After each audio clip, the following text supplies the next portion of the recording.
तो दोस्तों आज इस मूवी को हम एक्सप्लेन करने जा रहे हैं। वो एक काफी हॉरर मूवी है जो हाल ही में नेटफ्लिक्स पर रिलीज हुई है। मूवी के स्टार्ट में हमें एक लड़की ज़ैनिया दिखाई जाती है जो प्रोफेशन से एक वेडिंग ड्रेसेस डिजाइनर है, जहां वो एक अपनी फ्रेंडली क्लाइंट की वेडिंग पर एक स्पेशल ड्रेस डिजाइन कर रही है। रात के वक्त जॉब से फारिग होने के बाद वो अपनी बेटी को लेकर अपने बॉयफ्रेंड से मिलने जा रही होती है क्योंकि ये उसके साथ लिविंग रिलेशन में है। वो अपने बॉयफ्रेंड के वेयर हाउस में जाती है और हर तरफ स्कल्पचर्स देखकर हम उसके बॉयफ्रेंड के प्रोफेशन का अंदाजा भी लगा सकते हैं। जिसके बाद हमें दिखाया जाता है कि उसका बॉयफ्रेंड अपनी किसी गर्लफ्रेंड के साथ इंटीमेट हो रहा होता है। साथ ही वो ज़ैनिया को उधर देखकर उस पर चिल्लाने लगता है कि उसे वहां नहीं आना चाहिए था, जिस पर ज़ैनिया चुपचाप अपनी बेटी को लेकर अपनी मॉम के घर चली जाती है, जहां वो उन्हें पहुंचकर सब कुछ बता देती है। जिस पर उसकी मॉम उसको एक एडवाइस करती है कि तुम्हें कीर से अपना रिलेशनशिप खत्म कर देना चाहिए, एज तुम किसी को प्यार करने से मजबूर नहीं कर सकती जब तक कि तुम उस पर ब्लैक मैजिक ना कर दो। जिसके बाद हमें दिखाया जाता है कि ज़ैनिया अगले ही दिन अपनी दोस्त डियाना के घर जाती है, जिसकी पूरी फैमिली ब्लैक मैजिक्स वगैरह में इन्वॉल्व है। वो अपनी फ्रेंड डियाना से बोलती है कि कीर के दिल में उसने प्यार जगाना है, इसलिए वो उसे कोई ब्लैक मैजिक का रिचुअल सजेस्ट करे, एज वो इस काम को पूरा करने के लिए किसी भी हद तक जा सकती है।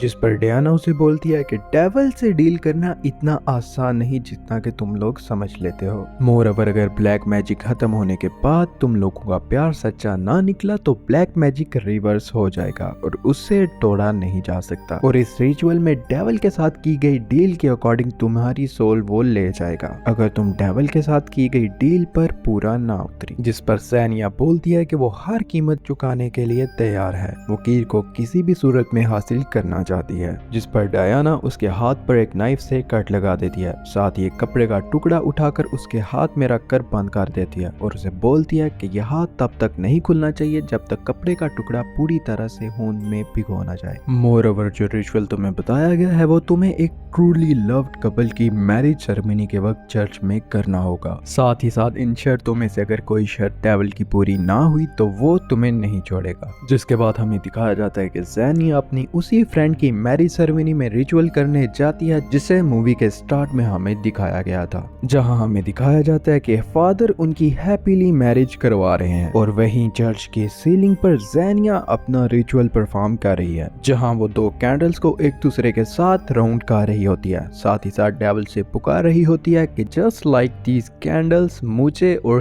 कीर की सोल को एक दूसरे के साथ जॉइंट करते विस्पर कर रही होती है। जिसके बाद वो कैंडल्स को आग लगाकर उसी ब्लडेड क्लॉथ के ऊपर उस कैंडल के ड्रॉपलेट्स गिराने लगती है, जिसके बाद वो उस कपड़े को निगल जाती है। दूसरी तरफ हमें डियाना दिखाई जाती है जो एक क्रीपी सी स्माइल के साथ चेयर पर बैठे मीट को अपने पैरों से प्रेस कर रही होती है। मैरिज सेरेमनी खत्म होने के बाद विक्टर और सोनिया चर्च से निकल रहे होते हैं तो उन्हें बाहर ज़ैनिया बेहोश हालत में गिरी हुई मिलती है, जिसे विक्टर बीइंग अ डॉक्टर फौरन हॉस्पिटल में ले जाता है। मगर सोनिया को विक्टर की ये काइंड नेचर ठीक नहीं लगती। मोरओवर वो हॉस्पिटल में बैठे यही बात अपने फ्रेंड से डिस्कस कर रही होती है, जिससे हम जान पाते हैं कि सोनिया दरअसल विक्टर से ट्रू लव नहीं करती, एज पर उसे विक्टर को लेकर काफी ज्यादा ट्रस्ट इश्यूज हैं, जिससे हम ये भी जान पाते हैं कि ज़ैनिया की डेविल से की गई डील यहाँ टूटती नजर आ रही होती है, एज उसने जिस कपल को रिचुअल के लिए चुना वो आपस में ट्रूली लव नहीं करते। जिसके बाद जब ज़ैनिया को होश आता है तो वो विक्टर को थैंक्स बोलती है। मोरओवर वो अपने घर जाने की जिद करती है, जिस पर विक्टर उसे बोलता है कि उसे आज हॉस्पिटल में ही रुक जाना चाहिए, एज उसकी हालत अभी पूरी तरह से ठीक नहीं है। जिसके बाद विक्टर अपने घर के लिए निकलने लगता है, जहाँ उसे हॉस्पिटल के स्टोर रूम में सोनिया और उसका वही फ्रेंड एक दूसरे के साथ नजर आते हैं, जिस पर सोनिया उसे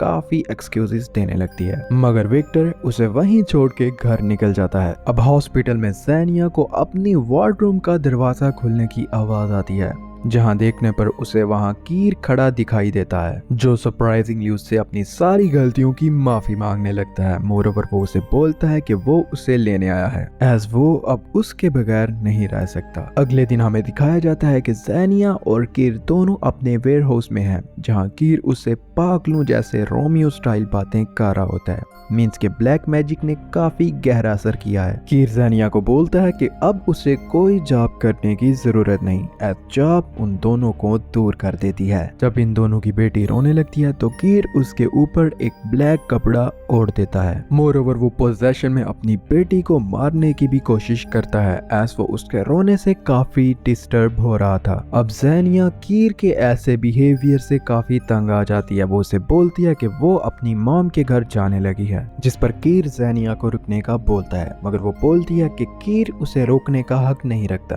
एज वो दोनों हस्बैंड वाइफ नहीं है। ज़ेनिया के ऐसा कहने पर कीर उसे फौरन अपनी मॉम डैड के घर ले आता है, जहां वो डिनर टेबल पर अपने मॉम डैड को कन्फ्रंट करते हुए बोलता है कि ज़ेनिया को उसने काफी टॉर्चर किया है और पास के इवेंट्स में उसे काफी हर्ट भी, लेकिन अब वो उसके साथ शादी करना चाहता है एज वो उसे लेकर अब काफी सीरियस है। लेकिन कीर की मॉम ज़ेनिया को पसंद नहीं करती, जिस पर वो उसे इस रिश्ते से इनकार कर देती हैं, जिनके ऐसा करने पर वो उनकी फिंगर को काट कर उनकी रिंग ज़ेनिया को पहना देता है। अब उसकी इस हरकत को देखकर ज़ेनिया उससे डर कर घर से बाहर भागने लगती है, जहाँ घर के बाहर से वो किसी से लिफ्ट लेकर विक्टर के घर की तरफ निकल जाती है। साथ ही हम ये देख पाते हैं कि विक्टर उसका अपनी बाइक पर पीछा कर रहा होता है, मगर समहाउ ज़ेनिया कीर से बचते हुए विक्टर के घर आ जाती है, जहां विक्टर उसे आज रात अपने घर में रुकने की इजाजत दे देता है। साथ ही वो अपने हॉस्पिटल में नाइट शिफ्ट के लिए निकल जाता है, जहां उसे हाल ही में आई एक डेड बॉडी नजर आती है, जिसकी रोड एक्सीडेंट में डेथ हुई थी। विक्टर उसका चेहरा देखने की कोशिश करता है एंड शॉकिंगली वो देखता है कि ये डेड बॉडी किसी और की नहीं बल्कि कीर की है, जिसके बाद वो फौरन घर के लिए निकलता है ताकि ज़ेनिया को इन्फॉर्म कर सके। दूसरी तरफ मरने के बाद अब कीर की सोल ज़ेनिया को हंट कर रही होती है।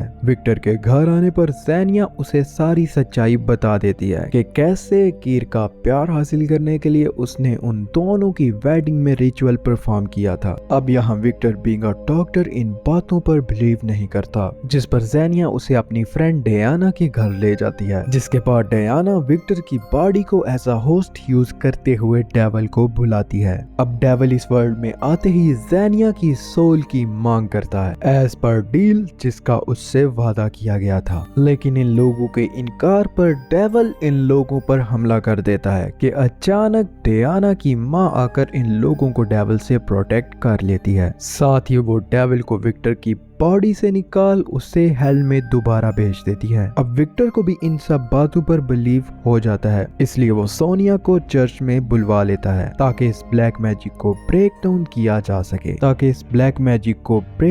किया जा सके और किसी तरह से ज़ेनिया की सोल को डेविल से प्रोटेक्ट किया जा सके। मगर फिर हम देख पाते हैं कि डेविल खुद आने की बजाय कीर की सोल को भेज देता है, जो रियल वर्ल्ड में आते ही इन लोगों पर भारी पड़ने लगता है। इवन वो विक्टर को अपने हाथ से उठाकर जान से मारने लगता है, मगर अचानक ज़ेनिया डेविल से बोलती है कि वो उसके साथ जाने के लिए तैयार है, एज अब वो जानती है कि उसे कीमत चुकानी ही होगी। जिसके बाद वो साथ ही बड़े सीमेंट टब में लेटकर खुद को खत्म कर लेती है। मूवी के एंडिंग सीन में हमें दिखाया जाता है कि ज़ेनिया की सोल अब कीर के साथ डिमोनिक रेल में है और उनकी बेटी को विक्टर और सोनिया ने अडॉप्ट कर लिया है। अब अगर इस मूवी पर पर्सनल थ्योरीज पे बात करूं तो ये मूवी ब्लैक मैजिक और डीलिंग विद डेविल पर बेस्ड है।